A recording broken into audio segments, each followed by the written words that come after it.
Hi ಎಲ್ರಿಗೂ welcome back to my YouTube channel Anita Anand Kannada vlogs. ನಾನು ನಿಮ್ಮ ಅನಿತಾ. ಎಲ್ಲರೂ ಹೇಗಿದ್ದೀರಾ? ಐ ಹೋಪ್ ಎಲ್ಲ ಚೆನ್ನಾಗಿದ್ದೀರಾ ಅಂತ ಅಂದ್ಕೊಳ್ತೀನಿ. ನಾನು ಕೂಡ ತುಂಬ ಚೆನ್ನಾಗಿದ್ದೀನಿ. ಸೊ ಈ ವ್ಲಾಗ್ ಬಂದುಬಿಟ್ಟು ಹೊಸ ವರ್ಷದ ಹಿಂದಿನ ದಿನದ ವ್ಲಾಗು, ಅಂದರೆ ಡಿಸೆಂಬರ್ 31 ಆ ವರ್ಷದ ಲಾಸ್ಟ್ ವ್ಲಾಗ್ ಆಗಿರುತ್ತೆ. ಸೊ ನಾನು ಬಂದು ಸ್ವಲ್ಪ ಲೇಟಾಗಿ ಅಪ್ಲೋಡ್ ಮಾಡ್ತಾಯಿದ್ದೀನಿ. ಮನೆಯಲ್ಲಿ ಸ್ವಲ್ಪ ಹುಷಾರಿಲ್ಲದೆ ಇರೋದ್ರಿಂದ ನನಗೆ ವ್ಲಾಗ್ನ ಎಡಿಟ್ ಮಾಡೋದಕ್ಕೆ ಆಗಿರಲಿಲ್ಲ. ಸೊ ಹಾಗಾಗಿ ಲೇಟಾಗಿ ಅಪ್ಲೋಡ್ ಮಾಡ್ತಾಯಿದ್ದೀನಿ ಅಷ್ಟೇ. ಇನ್ನು ಫಸ್ಟ್ ಟೈಮ್ ಯಾರೆಲ್ಲ ನನ್ನ ವಿಡಿಯೋ ನೋಡ್ತಾ ಇದ್ದೀರಾ ದಯವಿಟ್ಟು ಸಬ್ಸ್ಕ್ರೈಬ್ ಮಾಡ್ಕೊಳ್ಳಿ, ಇಷ್ಟ ಆದರೆ ಲೈಕ್ ಮಾಡಿ, ಕಮೆಂಟ್ ಮಾಡಿ, ಶೇರ್ ಮಾಡಿ. ದಯವಿಟ್ಟು ಸಬ್ಸ್ಕ್ರೈಬ್ ಮಾಡೋದನ್ನ ಮಾತ್ರ ಮರಿಬೇಡಿ ಅಂತ ಹೇಳ್ತಾ ವ್ಲಾಗ್ನ ಸ್ಟಾರ್ಟ್ ಮಾಡೋಣ. ಇನ್ನು ಬಂದುಬಿಟ್ಟು ಅವತ್ತು ನನ್ನ ಮಗಂಗೆ ಬೇರೆ ರಜೆ ಇತ್ತು, ಸ್ಕೂಲ್ ರಜೆ ಇದೆ, ಕ್ರಿಸ್ಮಸ್ ಹಾಲಿಡೇ ಅಂತ ಒಂದು 15 ಡೇಸ್ ರಜಾ ಕೊಟ್ಟಿದ್ದಾರೆ. ಇನ್ನೇನು ಮುಗೀತಾ ಇದೆ. ಮಾಮೂಲಿ ಮಂಡೆಯಿಂದ 4th ಅವನಿಗೆ ಸ್ಟಾರ್ಟ್ ಆಗ್ತಿದೆ ಸ್ಕೂಲ್ ಬಂದುಬಿಟ್ಟು. ಸೊ ಕೈಯಲ್ಲಿ ಉಗುರು ನೋಡಿದೆ, ಸಿಕ್ಕಾಪಟ್ಟೆ ಬೆಳೆದ್ಬಿಟ್ಟಿದ್ದಾವೆ. ನಾನು ಇವತ್ತು ಕಟ್ ಮಾಡೋಣ ಮತ್ತು ನಾಳೆ ಕಟ್ ಮಾಡೋಣ ಇರು, ಇನ್ನೊಂದ್ಸಲಿ ಕಟ್ ಮಾಡೋಣ ಇರು ಅಂತ ಅಂದ್ಕೊಂಡು ತುಂಬ ಉದ್ದ ಬೆಳೆದ್ಬಿಟ್ಟಿದ್ವು. ಹಂಗಾಗ್ಬಿಟ್ಟು ಇನ್ನು ಸ್ಕೂಲ್ ಬೇರೆ ಹತ್ರ ಬರ್ತಿದೆ ಅಲ್ವಾ. ಸೊ ಹೊಸ ವರ್ಷ ಬೇರೆ ಬರ್ತಿದೆ ನಾಳೆನೇ. ಸುಮ್ಮನೆ ಅವಾಗೇನು ಕಟ್ ಮಾಡೋದು, ಈ ವರ್ಷಕ್ಕೆ ಎಲ್ಲ ಮುಗ್ದೋಗ್ಬಿಡಲಿ ಅಂತ ಹೇಳ್ಬಿಟ್ಟು. ನನ್ನ ಮಗಳಿಗೂ ಅಷ್ಟೇ ತುಂಬ ಬೆಳೆದ್ಬಿಟ್ಟಿದ್ವು. ಅವಳಿಗೆ ಏನಾದರೂ ಒಂದು ಬೈದರೆ ಸಾಕು, ಕಿತ್ತಾಡಿದ್ರೆ ಸಾಕು, ನನ್ನ ಮಗನಿಗೆ ಪರ್ಚಬೇಕು ಅಂತಲೇ ಉಗ್ರನ್ನೇ ಅವಳು ಆಯುಧ ಮಾಡ್ಕೊಂಡ್ಬಿಟ್ಟಿದ್ಲು. ಹೋಗೋದು ಗಿಲ್ಬಿಡೋದು ಇಲ್ಲ ಪರ್ಚ್ಬಿಡೋದು, ಹಂಗೆ ಮಾಡಿ ಅವ್ನ ಫೇಸಲ್ಲಿ ಕೈಯಲ್ಲೆಲ್ಲ ಫುಲ್ಲು ಮಾರ್ಕ್ ಮಾಡಿಬಿಟ್ಟಿದ್ದಾಳೆ. ಒಂಥರ ಕುರ್ಪುರಾಣಿ ಆಗಿಬಿಟ್ಲು ಇವಳಂತೂ. ನಮ್ಮ ಅತ್ತೆ ಹೇಳ್ತಾಯಿದ್ರು, ಏನು ಎಲ್ಲರಿಗೂ ಕುರ್ಪಾಕೊಂಬರ್ತಿದ್ಯೇನೆ ಅಂತ ಹೇಳ್ತಾಯಿದ್ರು. ಸೊ ಆ ರೀತಿ ಮಾಡ್ತಾಳೆ. ಹಾಗಾಗಿ ನನಗೂ ಕೂಡ ಸ್ವಲ್ಪ ಬಂದಿದ್ವು. ನಾನು ಯಾವುದೇ ರೀತಿ ಉಗುರೆಲ್ಲ ಬೆಳೆಸೋದಕ್ಕೆ ಹೋಗೋದಿಲ್ಲ. ನನಗೆ ಫುಲ್ಲು ಅಂದರೆ ಡೆಡ್ ಎಂಡಲ್ಲಿ ಲಾಸ್ಟ್ವರೆಗೂ ಕಟ್ ಮಾಡಿಬಿಡ್ತೀನಿ. ನನಗೆ ಒಂದೇ ಉಗುರು ಬೆಳೆಸೋದು, ಅದು ಹೆಬ್ಬೆಳ್ಳು ಉಗುರು ಮಾತ್ರ. ಏನಾದರೂ ತರಕಾರಿ, ಈರುಳ್ಳಿ ಎಲ್ಲ ಸುಳಿಯೋದಕ್ಕೆ ಬೇಕಾಗುತ್ತೆ ಅಂತೇಳಿ ಅದೊಂದು ಬೆಳೆಸ್ಕೊತೀನಿ ಅಷ್ಟೇ. ಅದು ಬಿಟ್ಟರೆ ಬೇರೆ ಯಾವ ಬೆಳೆಸಲ್ಲ. ಹಂಗಾಗಿ 3 ಜನನೂ ಕೂಡ ಕೂತ್ಕೊಂಡು ಉಗುರನ್ನೆಲ್ಲ ನೀಟಾಗಿ ಕ್ಲೀನ್ ಮಾಡ್ಕೊಂಡ್ವಿ.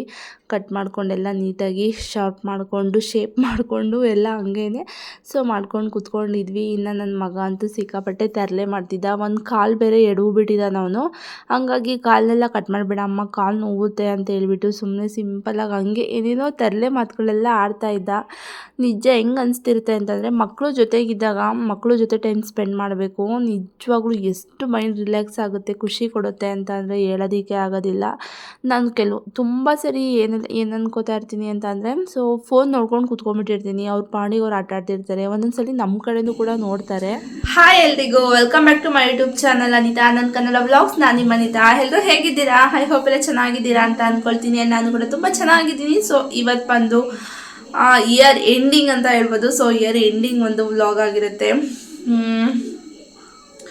ಸೊ ಮಾಮೂಲಿ ಹೊಸ ವರ್ಷ ಅಂತ ಅಂದರೆ ನಾನ್ ವೆಜ್ ಇದ್ದೇ ಇರುತ್ತೆ. ಅದು ಇವತ್ತು ನಾಳೆ ಹೊಸ ವರ್ಷ ಆದಂಗೆ ಇವತ್ತು ನಾನ್ ವೆಜ್ ಇರುತ್ತೆ. ಎಲ್ಲರ ಮನೆಯಲ್ಲೂ ಆಲ್ಮೋಸ್ಟ್ ಎಲ್ಲರೂ ಕೂಡ ಪಾರ್ಟಿ ಥರ ಮಾಡ್ತಾರೆ. ಸೊ ನಮ್ಮ ಮನೆಯಲ್ಲೇ ಚಿಕ್ಕದಾಗಿ ನಾನ್ ವೆಜ್ ಮಾಡ್ಕೊಳ್ತೀವಿ ಅಷ್ಟೇ. ಇವತ್ತು ಸ್ಪೆಷಲ್ ಬಂದುಬಿಟ್ಟು ಕಬಾಬು ಮತ್ತು ಬಿರಿಯಾನಿ ಮಾಡೋಣ ಅಂತ ಅಂದ್ಕೊಂಡು, ಸೊ ನಮ್ಮ ಮನೆಯವರು ಚಿಕನ್ ತೊಗೊಂಡು ಬಂದಿದ್ದಾರೆ. ನಾನಿವಾಗ ಎಲ್ಲದಕ್ಕೂ ಪ್ರಿಪೇರ್ ಮಾಡ್ಕೋಬೇಕು. ಸೊ ಕಬಾಬು ಮತ್ತು ಬಿರಿಯಾನಿ ಮಾಡೋಣ ಅಂತ ಹೇಳ್ಬಿಟ್ಟು ಒಂದು ಪುಟ್ಟದಾಗಿರ್ತಕ್ಕಂಥ ಕೇಕ್ ಕೂಡ ತಂದಿದ್ದಾರೆ.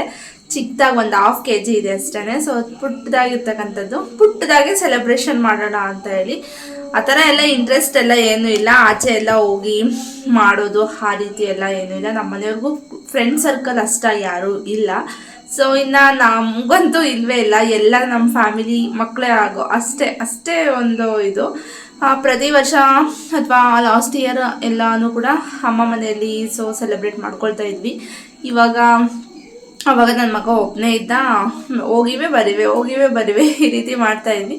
ಈಗ ಅಮ್ಮನೂ ಹುಟ್ಟಿದ ಮೇಲೆ ಎಲ್ಲೂ ಹೋಗೋದಕ್ಕೆ ಆಗೋದಿಲ್ಲ. ಸೊ ಇಲ್ಲೇ ಇರ್ತೀವಲ್ವ ಎಲ್ಲರೂ. ಸೊ ಇಲ್ಲೇ ಸೆಲೆಬ್ರೇಟ್ ಮಾಡ್ಕೊಂಡು ಬಿಡ್ತೀವಿ ಚಿಕ್ಕದಾಗಿ. ನನ್ನ ಮಕ್ಳಿಗಂತೂ ಖುಷಿ ಕಂಟ್ರೋಲೇ ಮಾಡ್ಕೊಳಕ್ಕಾಗ್ತಾಯಿಲ್ಲ. ಸ್ವೀಟ್ ಬಂದಿದೆ, ನನ್ನ ಮಗಳು ಅಂತೂ ಸ್ವೀಟು ಅಂತ ಕುಂದಾಡ್ತಿದ್ದಾಳೆ. ಅವರಪ್ಪ ಬರೋದನ್ನೇ ಕಾಯ್ತಾ ಇದ್ದ ನನ್ನ ಮಗ ಅಂತೂ. ಸೊ ಬಂದಿದ್ದ ತಕ್ಷಣ ಪಾಪ ಬಂತು ಅಂತ ಎಲ್ಲ ಓಡಾಡ್ತಿದ್ದೆ ಸಿಕ್ಕಾಪಟ್ಟೆ.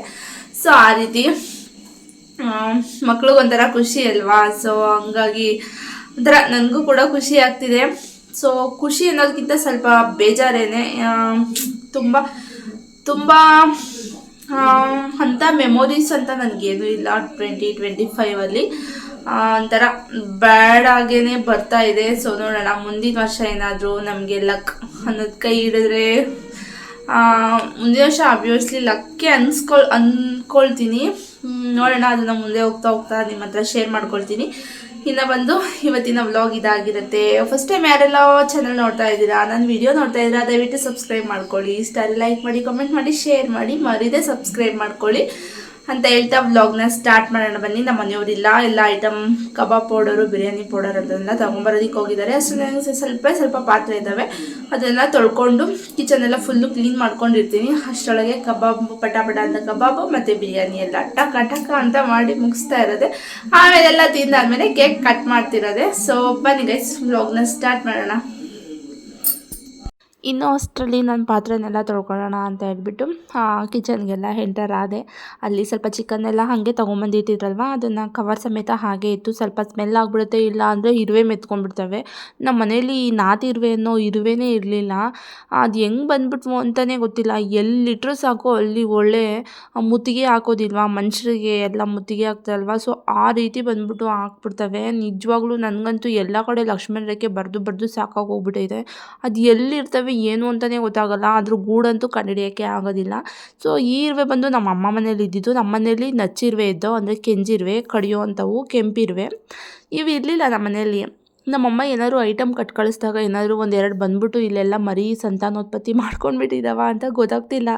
ಸೊ ಆ ರೀತಿ ಆಗಿಬಿಟ್ಟಿದ್ದಾವೆ.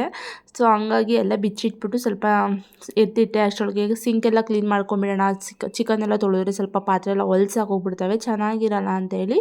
ಸೊ ಫಸ್ಟು ಸಿಂಕೆಲ್ಲ ಕ್ಲೀನ್ ಮಾಡಿಕೊಂಡು ಪಾತ್ರೆನೆಲ್ಲ ತೊಳೆದು ಎತ್ತಿಟ್ಕೊತಾ ಇದ್ದೀನಿ.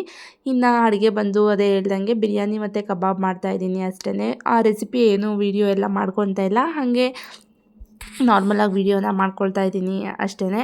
ಸೊ ರೆಸಿಪಿ ಆಲ್ಮೋಸ್ಟ್ ಎಲ್ಲರೂ ಗೊತ್ತಿರುತ್ತೆ, ಎಲ್ಲ ಪೌಡರ್ ಇರುತ್ತಲ್ವ, ಸೊ ಅದೇ ಪೌಡರ್ನೇ ಎಲ್ಲ ಹಾಕಿಬಿಟ್ಟು ಶುಂಠಿ ಬೆಳ್ಳುಳ್ಳಿ ಪೇಸ್ಟು ಮತ್ತು ಕಬಾಬ್ ಪೌಡರು, ಮೊಟ್ಟೆ, ಒಂದು ಸ್ವಲ್ಪ ಖಾರದ ಪುಡಿ ಇಷ್ಟು ಹಾಕ್ಬಿಟ್ಟು ಮಿಕ್ಸ್ ಮಾಡಿ ಮ್ಯಾರಿನೇಟ್ ಮಾಡೋದಕ್ಕೆ ಫ್ರಿಜ್ಜಲ್ಲಿ ಎತ್ತಿಟ್ಟಿದೆ. ಅದನ್ನು ತೆಗೆದು ಆಮೇಲೆ ಕಬಾಬ್ ಮಾಡೋದು. ಇನ್ನು ಬಿರಿಯಾನಿ ಕೂಡ ಅಷ್ಟೇ, ಸ್ವಲ್ಪ ಪಾಲಕ್ ಸೊಪ್ಪಿತ್ತು, ಹಾಗಾಗಿ ರುಬ್ಬಿ ಹಾಕ್ಬಿಟ್ಟು ಸ್ವಲ್ಪ ಗ್ರೀನ್ ಕಲರಾಗಿ ಘಮ ಅನ್ನೋ ರೀತಿ ಮಾಡೋಣ ಅಂತೇಳಿ ಮಾಡ್ತಾಯಿದ್ದೀನಿ. ಸೊ ತುಂಬ ಅಂದರೆ ತುಂಬ ಚೆನ್ನಾಗಾಗಿತ್ತು. ಅದೇ ಹೇಳ್ದಂಗೆ ರೆಸಿಪಿನ ಏನೂ ನಾನು ಮಾಡ್ಕೊಳ್ಳೋದಕ್ಕಾಗಲಿಲ್ಲ.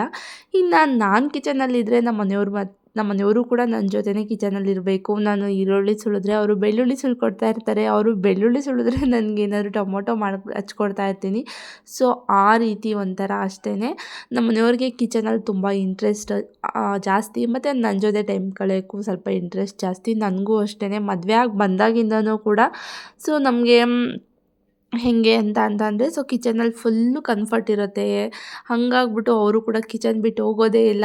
ಹೋದರೆ ಸಾಕು, ನನಗಂತೂ ಹೆಂಗಾಗ್ತಿರುತ್ತೆ ಅಂತ ಅಂದರೆ ಏನು ಮಾಡೋದಕ್ಕೂ ಇಂಟ್ರೆಸ್ಟ್ ಇರೋಲ್ಲ. ನನ್ನ ಮಗನಿಗೆ ಓದಿಸ್ಬೇಕು ಅಂತ ಹೇಳ್ಬಿಟ್ಟು ಹೊರ್ಟೋಗ್ತಾರೆ. ಕಿಚನಿಗೆ ಅಷ್ಟಾಗಿ ಬರೋದಿಲ್ಲ ಈ ನಡುವೆ ಎಲ್ಲ. ಹಂಗೂ ನಾನು ಮನೇಲಿ ಈಗ ನಮ್ಮ ಅತ್ತೆ ಎಲ್ಲ ಇರ್ತಾರಲ್ವ, ಅವರು ಕದ ಹಾಕೊಂಡಿರ್ತಾರೆ ಡೋರ. ನನ್ನ ಮಗಳು ಹೋಗ್ಬಿಟ್ಟು ಹಾಳೆ ಎಲ್ಲ ಹರಿದಾಕ್ತಾಳೆ, ಈ ರೀತಿ ಎಲ್ಲ ಮಾಡ್ತಾಳೆ ಅಂತ ಹೇಳ್ಬಿಟ್ಟು ನಾನು ಫೋನ್ ಮಾಡೋದಕ್ಕೆ, ಆಯಿತಾ ಇನ್ನೂ ಬರಲಿಲ್ಲ ಕಿಚನ್ಗೆ ಅಂತ ಫೋನ್ ಮಾಡ್ತಾನೇ ಇರ್ತೀನಿ. ಸೊ ಅದನ್ನು ನೋಡಿ ಒಂದು ಸ್ವಲ್ಪ ಹೊತ್ತು ಬಂದು ಹೋಗ್ತಾ ಇರ್ತಾರೆ. ಆ ರೀತಿ ಏನೋ ಒಂದು ಕೀಟ್ಲೆ ಮಾಡಿಕೊಂಡು, ತೀಟೆ ಮಾಡಿಕೊಂಡು, ಬೈಕೊಂಡು, ಹೊಡ್ಕೊಂಡು, ಏನೋ ಒಂದು ಮಾಡಿಕೊಂಡು ಒಟ್ನಾಗ ಅಡುಗೆ ಮಾಡ್ತೀವಿ ಇಬ್ಬರು ಕೂಡ. ಒಂಥರ ಅವರು ನನಗೆ ಒಂಥರ ಸ್ಪಿರಿಟ್ ಇದ್ದಂಗೆ, ಅದನ್ನು ಹೇಳೋದಕ್ಕಾಗೋದಿಲ್ಲ ಆ ರೀತಿ. ಅಷ್ಟರಲ್ಲಿ ಕಬಾಬ್ಗೆ ಅಂತ ಫ್ರಿಜ್ಜಲ್ಲೆಲ್ಲ ಮ್ಯಾರಿನೇಟ್ ಮಾಡಲಿಕ್ಕೆಲ್ಲ ಇಟ್ಟಿದ್ದೆ. ನೀಟಾಗೆಲ್ಲ ಅದು ಮ್ಯಾರಿನೇಟ್ ಆಗಿತ್ತು. ಅಷ್ಟರಲ್ಲಿ ಅಮ್ಮ ಕೂಡ ಕಿಚನಿಗೆ ಬಂದಳು. ಸೊ ಅವಳ ಬಾಯಲ್ಲಿ ಹ್ಯಾಪಿ ನ್ಯೂ ಇಯರ್ ಅಂತ ಹೇಳ್ಸೋಣ ಬನ್ನಿ, ಯಾವ ರೀತಿ ಹೇಳ್ತಾಳೆ ಅಂತೇಳಿ. ಪುಟ್ಟಾಗಿ ಮಾತಾಡ್ತಾಳೆ, ತುಂಬ ಕ್ಯೂಟ್ ಅನಿಸುತ್ತೆ. Happy new year, happy new you ಅಲ್ಲ, ಹ್ಯಾಪಿ ನ್ಯೂ ಇಯರ್ ಹೇಳು. Happy new year.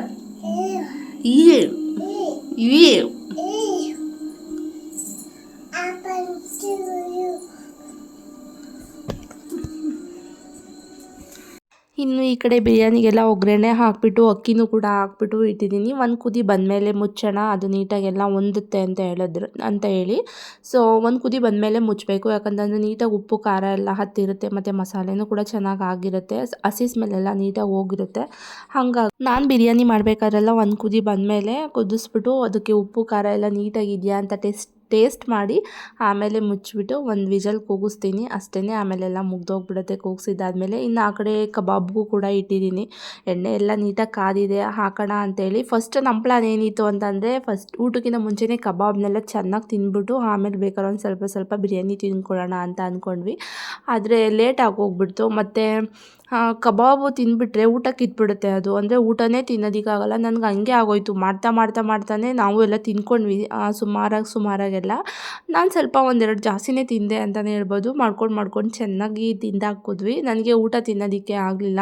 ಆ ಬಿರಿಯಾನಿ ನನಗೆ ಸೇರಿಸಲೇ ಇಲ್ಲ. ಟೋಟಲಾಗಿ ಹೇಳ್ಬೇಕು ಅಂತಂದರೆ ಒಂದು ಸ್ವಲ್ಪನೇ ತಿಂದಿದ್ದು, ಒಂದು ಕಪ್ಪಾಗೋಷ್ಟು ಅಷ್ಟೇ ತಿಂದಿದ್ದು. ನಾನು ಅನ್ಕೋತಾ ಇದ್ದೆ ಇಷ್ಟೊಂದು ತಿನ್ನೋಣ ಅಂತ ಹೇಳ್ಬಿಟ್ಟು, ಬಟ್ ಅದು ತಿನ್ನೋಕ್ಕೆ ಆಗಲಿಲ್ಲ. ಇನ್ನು ಕಬಾಬು ಬಿರಿಯಾನಿ ಎಲ್ಲ ತಿಂದು ಚೆನ್ನಾಗಿತ್ತು ಎಲ್ಲನೂ ಕೂಡ. ಚೆನ್ನಾಗೆಲ್ಲ ತಿಂದು 12 ಗಂಟೆವರೆಗೂ ವೆಯ್ಟ್ ಮಾಡಿದ್ವಿ. ನನ್ನ ಮಕ್ಕಳಂತೂ ಕೇಳಿ ಇವಾಗಾಯ್ತಾ 12 ಗಂಟೆ, ನಾಳೆಗಾಯ್ತಾ 12 ಗಂಟೆ ಅಂತ ಕೇಳ್ಕೊಂಡು ನಿಜ ಅವನು ಮಲ್ಕೊಂಡೇ ಬಿಟ್ಟ ನನ್ನ ಮಗ ಪಾಪಜ್ಜಿ. ನೋಡಿ ನನ್ನ ಮಗ ಮಲ್ಕೊಂಡ್ಬಿಟ್ಟಿದ್ರು. ಎಬ್ಬರಿಸ್ತಾಯಿದ್ರು ನಮ್ಮ ಮನೆಯವ್ರು ಬಂದುಬಿಟ್ಟು, ಎದ್ದೋ ಖುಷಿ ಟೈಮ್ ಆಯಿತು ಕೇಕ್ ಕಟ್ ಮಾಡು ಅಂತ. ನಿದ್ದೆಗಣ್ಣಲ್ಲಿ ಯಾವ ಮಕ್ಕಳು ತಾನೇ ಎದೋ ಅಂದರೆ ಎದ್ದೇಳ್ತಾರೆ. ಅವರಿಗೆ ಇಷ್ಟನೇ ಆಗಲ್ಲ. ನಮಗೆ ಅಷ್ಟೇ ನಿದ್ದೆಗಣ್ಣಲ್ಲಿ ಎಬ್ಬರಿಸಿದ್ರೆ ಅಯ್ಯೋ ನನಗೇನು ಬೇಡ ಹೋಗು ಅನ್ನೋ ಮೂಡಲ್ಲಿ ಇರ್ತೀವಿ. ಅಂಥದ್ರಲ್ಲಿ ಅವನಿಗೆ ಎಬ್ಬರಿಸಿದ್ರೆ ಪಾಪ ಅವನು ಇಲ್ಲಿ ಎಲ್ಲಿ ಎದ್ದೇಳಬೇಡ. ಸುಮ್ಮನೆ ಹತ್ತಿದ್ದಾಯಿತು ಅವನು ಹೊಸ ವರ್ಷದ ದಿನ. ಅದು ಬೇಜಾರಾಯಿತು. ಸೊ ಕೇಳಿ ಪಾಪ ಎಷ್ಟು ಬೇಜಾರಾಯಿತು ಅಂದರೆ ಕೇಳಿ ಮಲ್ಕೊಂಡೇ ಬಿಟ್ಟ. ನಿದ್ದೆ ಕಂಟ್ರೋಲ್ ಮಾಡೋಕ್ಕಾಗಲಿಲ್ಲ ಅವನಿಗೆ. ಮಧ್ಯಾಹ್ನ ಎಲ್ಲ ಮಲ್ಕೊಂಡಿರಲಿಲ್ಲ, ಹಂಗಾಗಿ ಮಲ್ಕೊಂಬಿಟ್ಟ. ಇನ್ನು ಅಮ್ಮನ ನಾನು ಮಧ್ಯಾಹ್ನ ಮಲಗಿಸಿದ್ದೆ. ಅವಳು ಮಾತ್ರ ಚೆನ್ನಾಗಿ ಎದ್ದಿದ್ಲು, ನಗ್ನಗ್ತಾ ಚೆನ್ನಾಗಿದ್ಲು. ಹಂಗಾಗಿ ಅವಳ ಕೈಯಲ್ಲೇ ಕೇಕ್ ಕಟ್ ಮಾಡಿಸಿದ್ವಿ. ನನ್ನ ಮಗನ ಕೈಯಲ್ಲಿ ಕೇಕ್ ಕಟ್ ಮಾಡಿಸ್ಲಿಲ್ಲ, ಯಾಕಂತಂದರೆ ಅವನು ಅಳ್ತಾನೇ ಇದ್ದ. ಸೊ ಅದೆಲ್ಲ ಆದಮೇಲೆ ಕೇಕೆಲ್ಲ ತಿಂದು ಚೆನ್ನಾಗಿ ಕೇಕೆಲ್ಲ ಕಟ್ ಮಾಡಿ ಹ್ಯಾಪಿ ನ್ಯೂ ಇಯರ್ ಅಂತ ಅವೆಲ್ಲ ವಿಶ್ ಮಾಡಿಕೊಂಡು ನಮ್ಮ ಅವನು ಕೂಡ ಮಲಗಿದ್ರು. 12 ಗಂಟೆ ಆದಮೇಲೆ ಅವರು ಕೂಡ ಎಬ್ಬರಿಸಿದ್ವಿ. ಸೊ ಇದಾಗಿತ್ತು ಗೈಸ್ ಇವತ್ತಿನ ಒಂದು ವ್ಲಾಗ್. ಇಷ್ಟ ಆದರೆ ಲೈಕ್ ಮಾಡಿ, ಕಮೆಂಟ್ ಮಾಡಿ, ಶೇರ್ ಮಾಡಿ, ಮರಿದೆ ಸಬ್ಸ್ಕ್ರೈಬ್ ಮಾಡ್ಕೊಳ್ಳಿ ನನ್ನ ಒಂದು ಚಾನಲ್, ನನ್ನ ಒಂದು ಫ್ಯಾಮಿಲಿ ಎಲ್ಲ ಇಷ್ಟ ಆದರೆ. ಸೊ ಪ್ಲೀಸ್ ಸಪೋರ್ಟ್ ಮಾಡಿ ಅಂತ ಕೇಳ್ಕೊಳ್ತಾ ಇವತ್ತಿನ ಒಂದು ವ್ಲಾಗ್ನ ಮುಗಿಸ್ತಾ ಇದ್ದೀನಿ. ಮತ್ತೆ ಸಿಗುವ ಮುಂದಿನ ಒಂದು ವ್ಲಾಗಲ್ಲಿ. ಅಲ್ಲಿವರೆಗೂ bye, take care, love you all.